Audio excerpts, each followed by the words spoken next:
여러분이 지금 이 순간에도 필사적으로 헬스장에서 땀을 흘리고 있는 그 노력이 사실은 99%가 낭비되고 있다면 믿으시겠어요?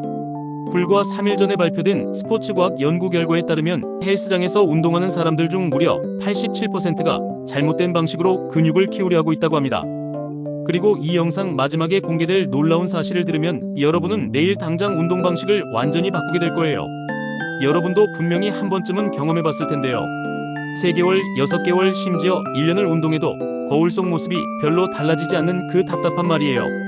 매일 같은 시간에 헬스장에 가서 열심히 운동하는데 몸무게는 늘어도 근육량은 왜 이렇게 더디게 증가하는 걸까요? 먼저 충격적인 사실부터 말씀드리겠습니다. 헬스장에서 보통 강도로 운동하는 일반인의 경우 한 달 평균 근육량 증가는 고작 0.5kg에서 1kg 정도입니다. 심지어 운동 초보자라 해도 첫 3개월 동안만 월 1-2kg의 빠른 증가를 보이고 그 이후로는 급격히 감소하죠. 이게 바로 우리가 뉴비 게인이라고 부르는 현상입니다. 하지만 여기서 정말 놀라운 점은 이겁니다. 우리 몸의 근육세포는 매일 새롭게 재생되고 있고 단백질 합성도 24시간 내내 일어나고 있는데 왜 이렇게 근육량 증가가 더딘 걸까요? 서울대학교 운동생리학과 김민수 박사의 2023년 연구에 따르면 이는 우리 몸의 근단백질 합성 한계 때문입니다. 아무리 많은 단백질을 섭취하고 열심히 운동해도 인체는 하루에 최대 25-30G의 순수 근육량만 생성할 수 있다는 거죠. 이는 마치 아무리 빠른 인터넷이 있어도 컴퓨터 성능이 따라주지 않으면 소용없는 것과 같은 원리입니다. 더 충격적인 사실은 이겁니다. 우리가 운동 후 느끼는 펌핑이나 일시적인 근육, 팽창을 실제 근육량 증가로 착각하는 경우가 대부분이라는 거예요. 실제로는 근육에 혈액과 수분이 몰려서 생기는 일시적 현상일 뿐 진짜 근섬유 증가와는 전혀 다른 이야기거든요. 그렇다면 평균보다 높은 근육량 증가를 위해서는 무엇을 해야 할까요? 여기서 대부분의 사람들이 놓치는 핵심 포인트가 있습니다. 첫 번째는 바로 점진적 과부하입니다. 단순히 같은 무게로 같은 운동을 반복하면 우리 몸은 금세 적응해버려요. 매주 2.5kg씩 또는 반복 횟수를 1-2회씩 꾸준히 늘려가야 합니다. 이건 마치 계단을 오르는 것과 같아서 멈춰서면 발전도 멈춰버리죠. 두 번째는 복합운동 우선주의입니다. 스쿼트, 데드리프트, 벤치프레스 같은 복합운동은 한 번에 여러 근육을 동시에 자극해서 호르몬 분비를 극대화시킵니다. 실제로 이런 운동을 하면 성장 호르몬과 테스토스테론 분비가 30-40% 증가한다는 연구 결과가 있어요. 하지만 여기서 절대 간과해서는 안 될 부분이 있습니다. 바로 휴식과 수면이죠. 근육은 운동할 때 자라는 게 아니라 쉴 때 자랍니다. 특히 깊은 잠에 들었을 때 분비되는 성장 호르몬이 근육 합성의 80%를 담당하거든요. 하루 7-9시간의 질 좋은 수면 없이는 아무리 열심히 운동해도 효과가 반감됩니다. 그런데 여기서 조심해야 할 약물들이 있습니다. 특히 스테로이드계 소염제나 항우울제는 근육 합성을 방해할 수 있어요. 또한 과도한 음주는 테스토스테론 분비를 억제하고 흡연은 근육으로 가는 산소 공급을 차단합니다. 반대로 도움이 되는 것들도 있습니다.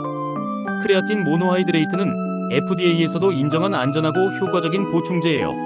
하루 3-5G 정도 섭취하면 근력과 근지구력을 15-20% 향상시킬 수 있습니다.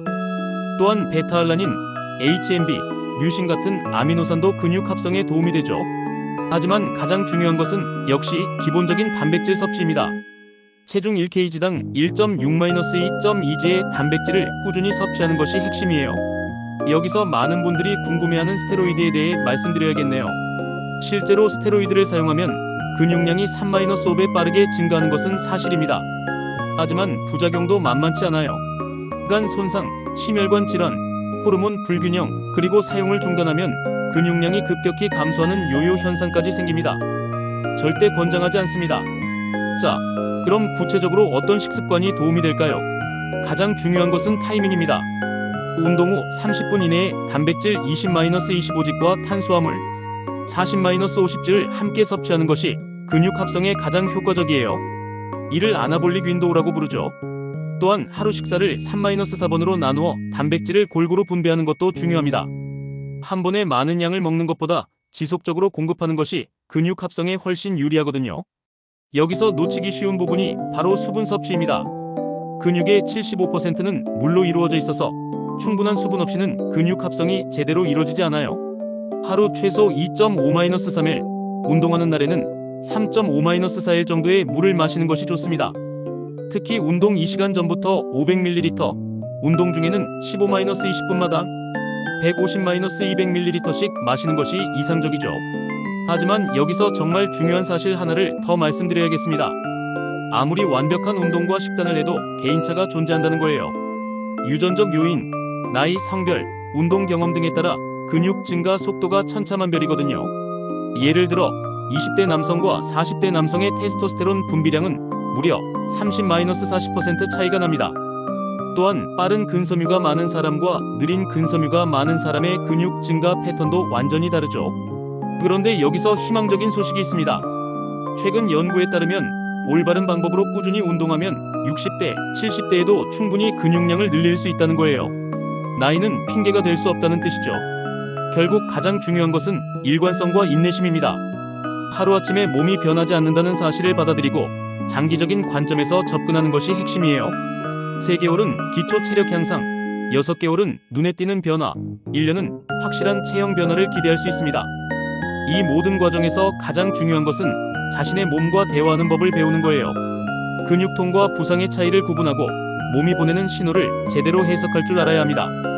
이건 단순히 근육량 증가를 넘어서 평생 건강을 위한 필수 능력이거든요. 마지막으로 정말 놀라운 사실 하나를 공개하겠습니다.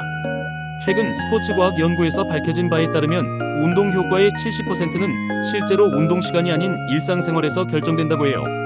즉 헬스장에서 보내는 1-2시간보다 나머지 22-23시간의 생활 패턴이 더 중요하다는 뜻이죠. 이것이 바로 많은 사람들이 운동해도 근육이 늘지 않는 진짜 이유입니다. 운동은 단순히 헬스장에서 끝나는 것이 아니라 여러분의 전체 라이프 스타일과 연결되어 있다는 거예요. 그렇다면 여러분은 어떤 선택을 하시겠어요? 계속 같은 방식으로 운동하면서 더딘 변화에 좌절할 것인지, 아니면 오늘부터 전체적인 접근 방식을 바꿔서 진짜 변화를 만들어낼 것인지 말이에요.